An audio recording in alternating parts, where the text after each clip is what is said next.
A streetcar named Desire. Scene 7. It is late afternoon in mid-September. The portieres are open and a table is set for a birthday supper, with cake and flowers. Stella is completing the decoration as Stanley comes in. Stanley: what's all this stuff for? Stella: honey, it's Blanche's birthday. Stanley: she here? Stella: in the bathroom. Stanley mimicking: washing out some things? Stella: I reckon so. Stanley: how long she been in there? Stella: all afternoon. Stanley mimicking: soaking in a hot tub? Stella: yes. Stanley: temperature 100 on the nose and she soaks herself in a hot tub? Stella: she says it cools her off for the evening. Stanley: and you run out and get her cokes, I suppose, and serve 'em on Her Majesty in the tub. Stella shrugs. Sit down here a minute. Stella: Stanley: I've got to do things to do. Stanley: sit down. I've got the dope on your big sister, Stella. Stella: Stanley, stop picking on Blanche. Stanley: that girl calls me common.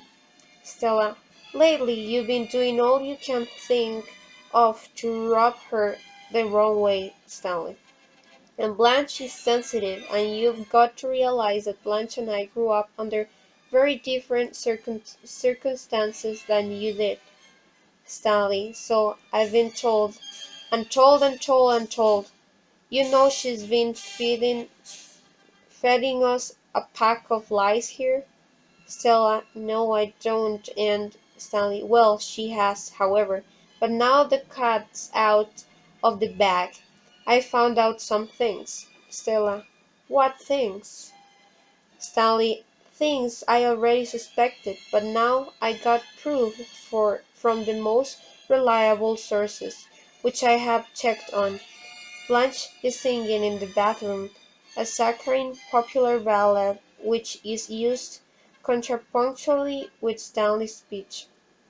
Stella to Stanley: lower your voice. Stanley: some canary bird, huh? Stella: now please tell me quietly what you think you've found out about my sister. Stanley: lie number one, all the squeamishness she puts on. You should just know the lines she's been feeding to Mitch. He thought she had never been more than kissed by a fellow. But Sister Blanche is not Lily. Ha ha, some Lily she is. Stella: what have you heard of whom and who from? Stanley: our supply man down at the plant has been going through Laurel for years, and he knows all about her, and everybody else in the town of Laurel knows all about her. She's as famous in Laurel as if she was the President of the United States, only she is not respected by any party. The supply man stops at the hotel called the Flamingo. Blanche singing bitlessly.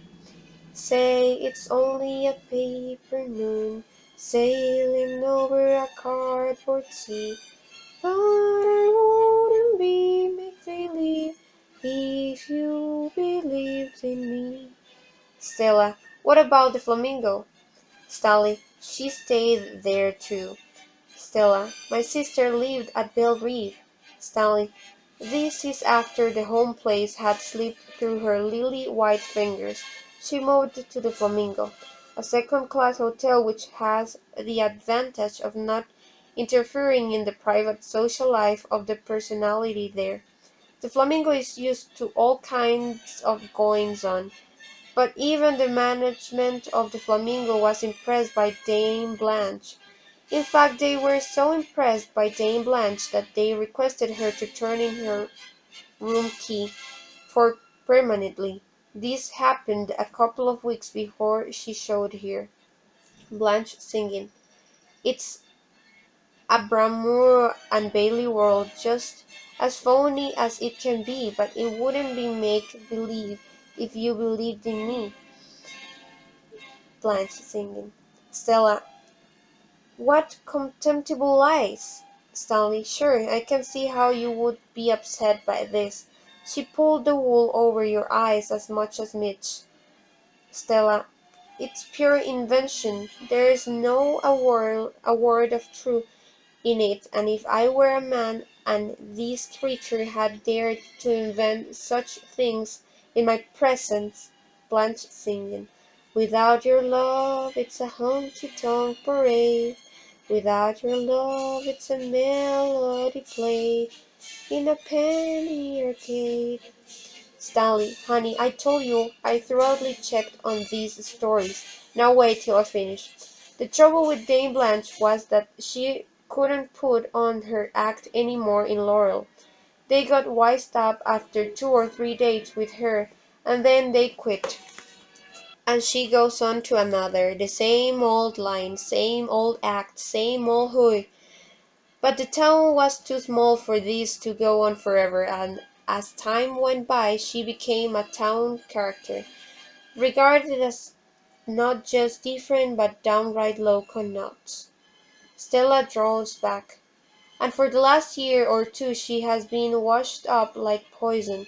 That's why she is here this summer, visiting royalty, putting on all this act, because she's practically told by the major to get out of town. Yes, do you know there was an army camp near Laurel, and your sister was one of the places called Out of Bounds?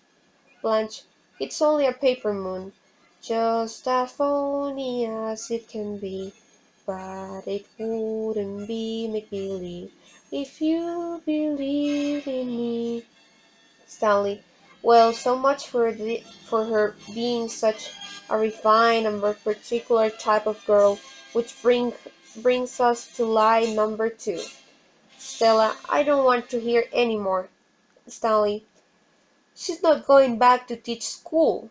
In fact, I'm willing to bet you that she never had no idea of returning to Laurel.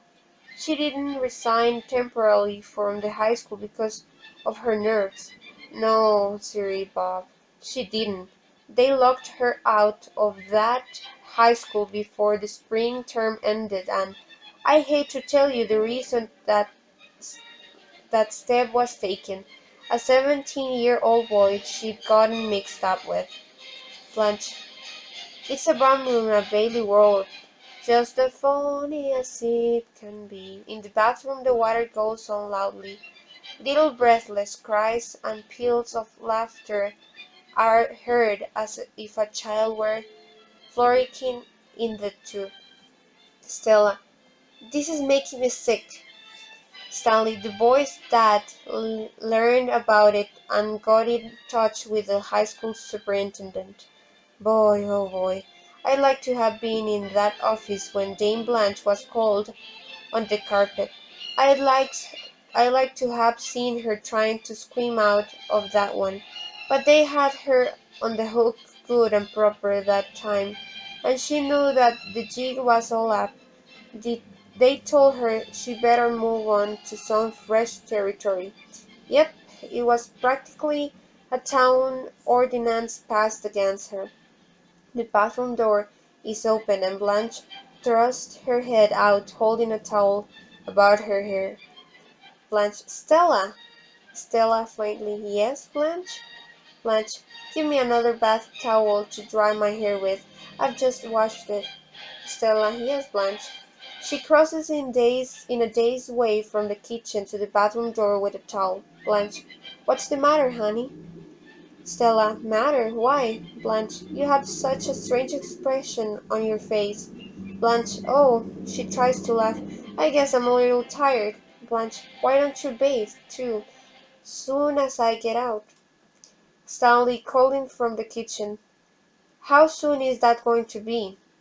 Blanche, not so terribly long. Possess your soul in patience.